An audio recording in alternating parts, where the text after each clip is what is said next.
Okay, magandang gabi mga kababayan. Sa ating mga viewers, mga subscribers, saan man kayo sa sulok ng mundo, magandang gabi sa inyong lahat. Sana nandyan kayo sa mabuting pangatawan, walang sakit at ang blessings ng dakilang may kapal ay sumasa inyo palagi. Mga kababayan, gumawa ako ng reaction video tungkol sa mga nangyayari ngayon sa Kalingap, mga kababayan. Sana pahintulutan niyo akong salita at pahintulutan niyo akong magbigay ng pahayag tungkol sa nangyayari ngayon, kung saan sasabihin ko kung sino ang mali, sino ang nagkakamali, bakit nagaganon, mga kababayan. Nung una, ito ay pamilya Batalyero, no? Batalyero. Sa pamilya ni Viviance, mga kababayan. So, nung una ang love team, ginagamit ni Kalinga Prab sa utos ni Bal Santos Matubang na kailangan ang love team. Ang love team kasi, kung titingnan mo ang dahilan bakit ganito, bakit nag-away-away, dahil yan sa love team na naging katotohanan. Bakit po, mga kababayan? Dahil sa love team po, mabuti sana kung tilisiri lang na walang katotohanan. Ang problema niyan, mga kababayan, yung love team ginawang katotohanan. Umaasa ang babae at ang lalaki din, kahit hindi niya tutuhanin sa bandang huli, ginagawa niya, sinasabi niya upang ang kanyang love team ay maniniwala ng buo. Kaya sa nangyayari, mga kababayan, pag-usapan natin ito, no? Sorry lang kung ako ay hindi nasa gitna ako. Wala akong pinapanigan sa panig sa Kalingap, si Ido, at sa pamilya ni Beyonce. Kasi ako hindi naman ako official na nagbigay pahayag or gumawa ng reaction video sa Kalingap. Pero ako ay nag-reaction video sa kay Pugong Biyahero at sa kay Kalingap. At marami akong mga subscribers, mga kababayan. Ginagawa ko ito para sa aking mga subscribers, mga viewers. Ganito po, mga kababayan. Ang malaking mali niyan, ang love team na naging katotohanan. Kasi kung ang love team nila Beyonce at nila ni Ido ay mayroong direksyon ni Kalinga Prab na ito ay love team na walang katotohanan, hindi magligawan ng parang katotohanan na talaga, walang halikan, yan ang problema. No? Kasi sa kanilang love team, ang ginawa ni Ido, ang pangliligaw na nangliligaw siya ng totoong pangliligaw. Ginawa niyang girlfriend si Beyonce. Na alam niya na sa bandang dulo, mag-quit siya. Yan ang malaking problema, mga kababayan. Kasi masasaktan yung babae dahil hinahalika na siya, hinahawakan siya, niyayakap siya. Parang umiibig na siya talaga dahil ang kanilang relasyon totoo. Bakit pinapayagan ang totoong relasyon? Bakit ginawa ni Ido, pinapayagan ni Kalinga Prab na siyang direktor, pinapayagan niya si Ido na mangligaw ng totoo, na sila'y maging girlfriend at boyfriend, na sa bandang huli pala ay hindi tutuhanin. Gaya sa nangyari ni yung pinsan ni Kalinga Prab, yung kalab team ni Joy. Ganon din nangyari, nasasaktan si Joy. So may mali yan. May mali dyan. Dahil sa love team na ginawang katotohanan. Kung sa love team, kailangan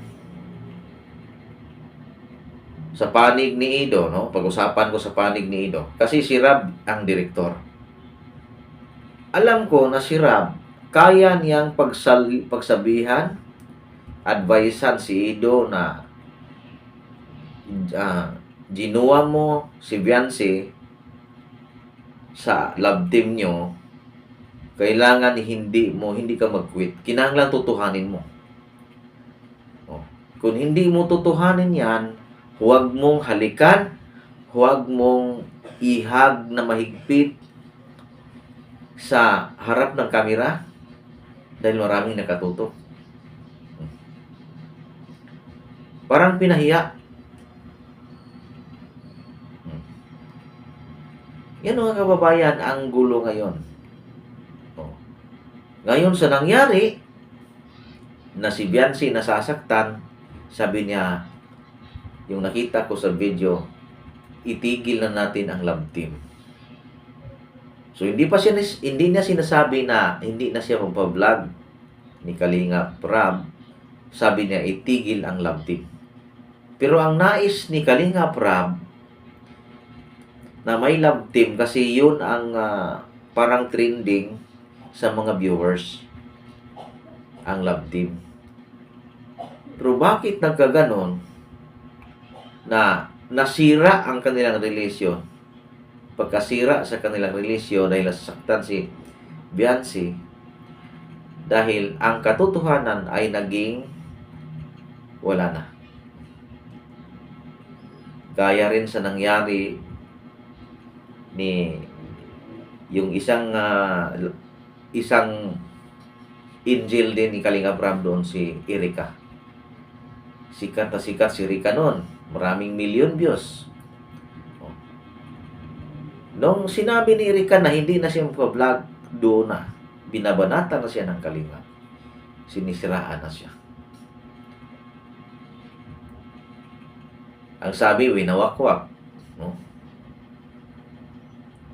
At itong si Beyonce, balikan natin, ang dahilan na si Beyonce ay huminto sa love team dahil sa nasaktan siya. Nawala na palang katotohanan ang kanilang relasyon matapos siyang hinalikan, matapos siyang miyakap ng mahigpit, na parang magjowa na halos ang kanyang katawan ay halos naiyakap na. No? Mga kababayan, masakit yan para sa babae ang ganon. So yung sinasabi niya, hindi na ako magpa-love team. So ibig bang sabihin, kumuha si Kalinga Prab ng laing lalaki para ipalit sa kanya? Pwede man yun. Pero dadaan mo na ng ilang buwan hanggang maalim yung sugat. Ang nakapangit kasi, mga kababayan, kasi nanonood ako yung sinalita ni Bal Santos Matubang na sabi niya, sila Beyonce paalisin sa bahay. Ang bahay, kunin niya. Masama rin magsalita. Ang sama rin magsalita ni Kuya Val Santos Matubang. Hindi na siya dapat magsalita ng ganon na paalisin sila sa bahay. Ha? Kung sinabi na ni Beyonce, huwag na siya sa Kalingap, hindi na siya mapablog sa Kalingap, hindi dapat niya sabihin na paalisin sila dahil ang Kalingap ang nagpagawa sa bahay. Sa mga sponsors yan ang pera. Oh. Kung may naambag ang Kalingap dyan,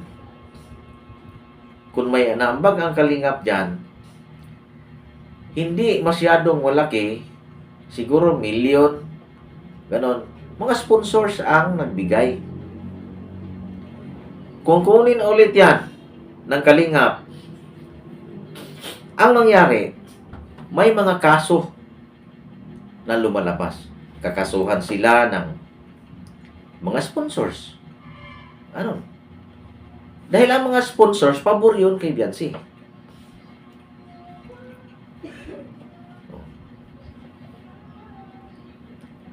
Pabor yun.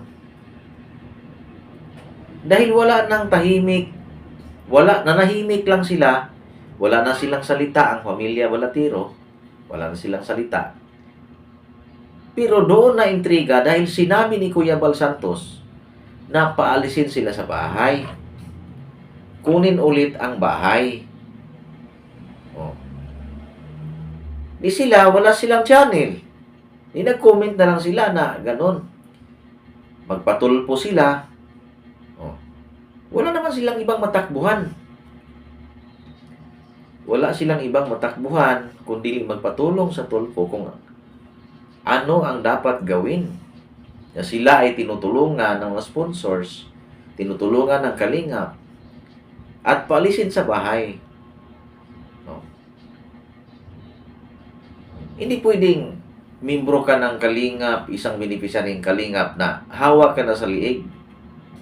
Hinahawakan mo ang liig. Kung sasabihin nila, dahil sa mga pangyayari sa love team na ginawang katotohanan, biglang nag-quit yung lalaki, si Kalingap Ido, nasakta ng babae. Di siyempre, hindi na siya magpa-love team. Pwede siyang i-vlog muli, pero walang love team. Ganon, doon na pumasok ang mga salita. Na paalisin sa bahay, ganon. Mahaba-haba pa ang istorya nito. Kung mangyari man mga kababayan, sila'y paalisin sa bahay at sila'y magpunta sa malaking gulo yan. Kasi ang mga sponsors mag-react yan. No. Ang gagawin ng mga sponsors, siguro magdemanda yan. No. Or ano bang mga hakbang nila. Maraming mga sponsors yan nagbigay ng malaking pera. Pagkatapos, magpatulong pa sa tulpo yung pamilya Balitiro. At sa tingin ko, ang Kalingap walang habol. No? Hindi sila sa tingin ko, ang Kalingap walang karapatan. No? Wala silang karapatan upang bawiin ang bahay. Pero kung idaan yan sa kanang legal process, ang abogado yang magbigay ng mga pahayag tungkol dyan.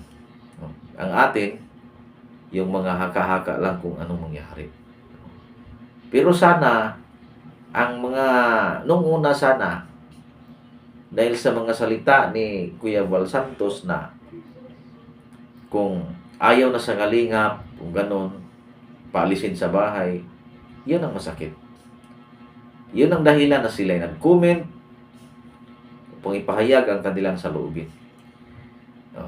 Ngayon, marami nang lumabas na haka-haka na sila ipaalisin. Sino magtanggol sa kanila? Oh. So, wala silang malapitan. So, kung mangyari man yan, talagang sila ay magpatulong sa Tulfo or dumaan sa legal process. So, sinong may kasalanan sa mga ganyang bagay? Ang kasalanan